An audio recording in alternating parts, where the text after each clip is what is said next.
Tenants are no longer welcomed at Clear Spring Apartments. The apartments closed in May and will eventually be torn down. The university-owned complex, located in Ocarina Springs Drive, closed because it wasn't in compliance with fire codes, and bringing it up to code would have been cost-prohibitive. Roseanne Proite, the Texas State Director of Housing and Residence Life, told the University Star that the complex will be torn down after funds are allotted for the project. Demolition may be costly because of the environmental concerns.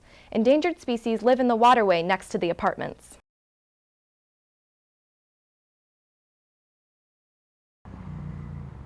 For those who live out of town and don't have a car, it can be a challenge to find transportation to San Marcos.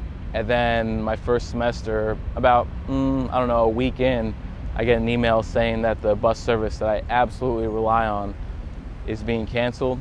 Palomo's decision to attend Texas State for graduate school was partially based on the university's bus service, which had been in operation in the Alamo City since August of 2006. The service allowed him to commute from San Antonio, where he says he has family and can find affordable housing. That is, until last semester, when word got out about commuter bus services being discontinued. I tried to make it known. I would get on the bus, I printed out some flyers and I handed them out. And there were several people actually doing the same thing. And so what I was trying to do was really bring all of our little efforts together. The Texas A&M University Transportation Institute conducted a review of Texas State's transportation services. Its campus-wide survey results concluded that only 4.1% of all Bobcat tram system riders use the commuter services. Up until about March, I was maybe still hopeful that they would not cancel it so abruptly, or at least work with us somewhat. But no, they stuck to their guns. Alternatives to the Texas State bus include CARTs to Austin and Amtrak and Greyhound to San Antonio and Austin. All of these services are located at San Marcos Station off Guadalupe Street here in San Marcos. For Bobcat Update, I'm Jordan Poore.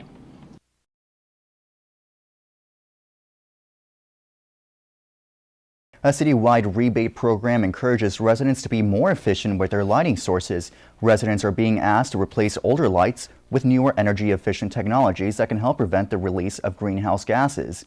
Anyone with fluorescent lights can have them recycled at the City Hall traffic yard off East Hopkins. Texas State is also assessing how the university can move towards greater sustainability. New indoor lights have already been installed at JCK and also Alkek Library.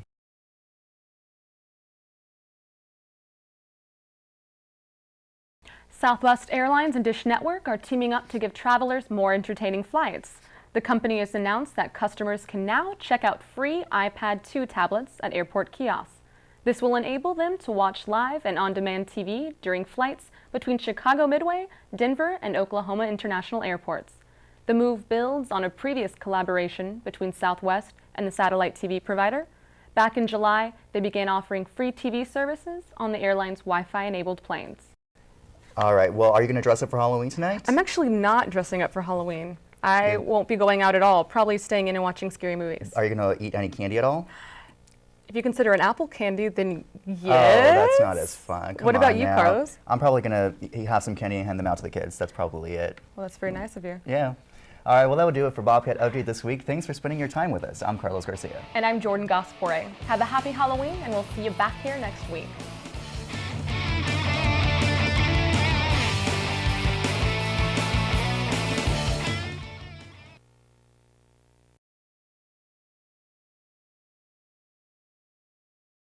Yak Yai is mean in English is giant. In Thai, Yak Yai. I don't know what to say. He's so big, big baby. Yak Yai. And I was getting ready to retire, and get a phone call in the middle of the night, March 1990, and tell me that got a call from his cousin's dad. That they were in Corpus Christi, they were involved in an accident, and I need to come down. Graduated June 1989, the accident was in March 1990, less than a year. Yeah, just moved down here, like I said, graduated in June. He had moved down here probably a month or two before the accident. There were 4 people in the car. My son was in the front passenger seat. His cousin Dude was driving, and his cousin Chuck, the one you met at the temple the other night, Chanti, he was in there, and Kevin, my son, he was in the front passenger seat, and that side, I guess when he saw the 18-wheeler, the driver kind of just put on the brakes, and the vehicle kind of swerved to the right, and that's what hit the truck. I thought, he just had hurt his leg a little bit. That's what he tell me when he finished on the phone. He got hurt on his leg and his chest. That's all. I thought he was sitting down and talking, Say, I'm with him 24 hours a day. I cannot see anything change. But like somebody come and visit him, oh, he's getting better, like that. I said, really? Yeah. But I think that's true, because he cannot help himself before to get off from the chair to the bed. I have to take care of that, right?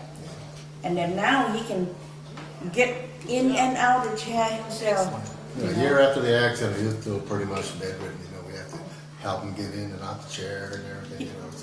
But it was just a gradual thing over years for him to improve to this point. His right leg is so strong, and his right arm. So that's why right now we're training on the assisted device to help him walk solo on his own. And I feel like he really does have potential to do that. One thing that occurs with a person with a neurological disorder is that they learn non-use. That's what we call it. If something doesn't work right, you take a detour and you just stop trying to use that particular part of the body or a particular motor skill. Judging by his lack of ability to swallow, like how he coughs and sometimes has trouble clearing his throat, that, the nonverbal, and the fact that he has a peg tube in and he's not feeding himself, show that it was probably a brainstem damage. With a brain injury, the sense of humor is still there, for sure. And it's fun to keep it lighthearted. So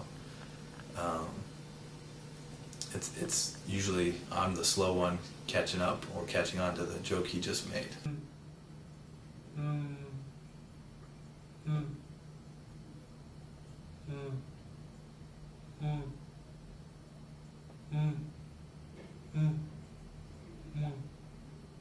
Good job. The first day I tried to get just background information, where he was from and stuff, and so I found out that his father was, in the military and they moved around a lot, and he talked about Japan, and I think is his mother from Thailand? Yeah, so he talked about that. Yeah, the gymnastics and martial arts, not until I think he got a little more comfortable with me did he start bringing up the gymnastics. So probably second week, he started telling me how he used to do, like, just a lot of the exercises. He would sign that he did this in gymnastics back in the day, so, which is cool. I really think maybe it's just a confidence thing, but he attacks some of the exercises with a little more confidence than some people who are learning something totally new. They have no memory or, of themselves doing it, so. Good.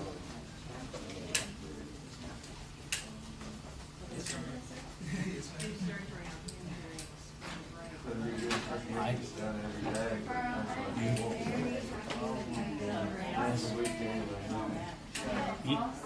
Hey, Courtney. Can you help me?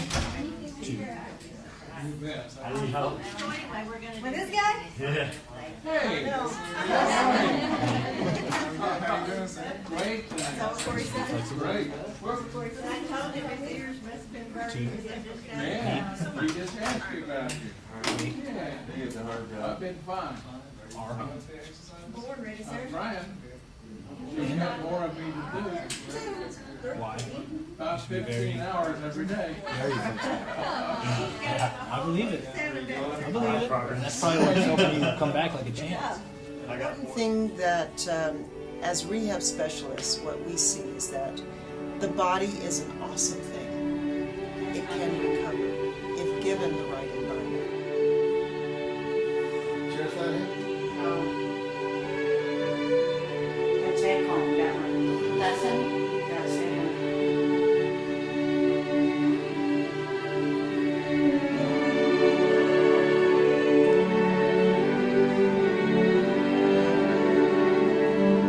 Yes, okay.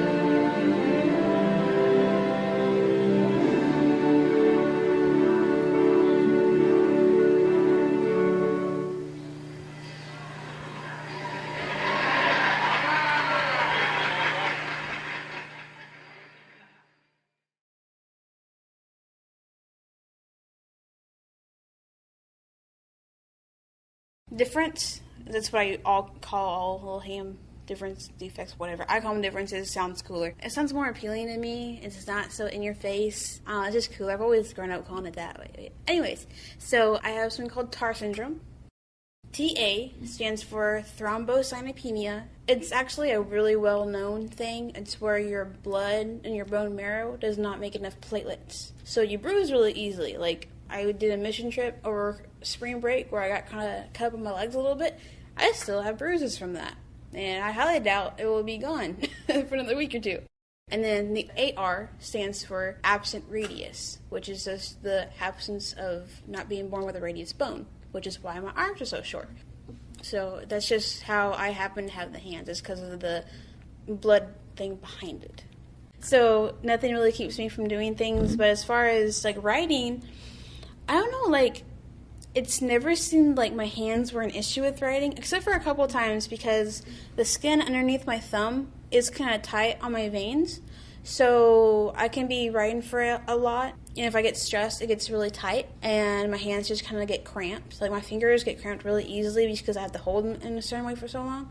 Like, I've never noticed I can't hold my fingers completely straight. It just doesn't happen for whatever reason. You know, so that kind of does play an issue, but then again, I type everything. Writing has just kind of always come easy. My hands have never been, like, you know, a roadblock to do that. And I've always, like, just enjoyed writing. Like, anything that I've ever enjoyed doing, I haven't let my hands keep me from doing it. I think what took me the longest to learn how to drive was more of being scared of normal driving worries than actually if I could reach, because when I first started out, I drove my dad's little S10 truck, and literally I had to put 2 pillows underneath me and 1 pillow behind me, not because of my arms, but just because I'm so short anyways. You know, so that was a trip, driving to church every morning for about 30 minutes.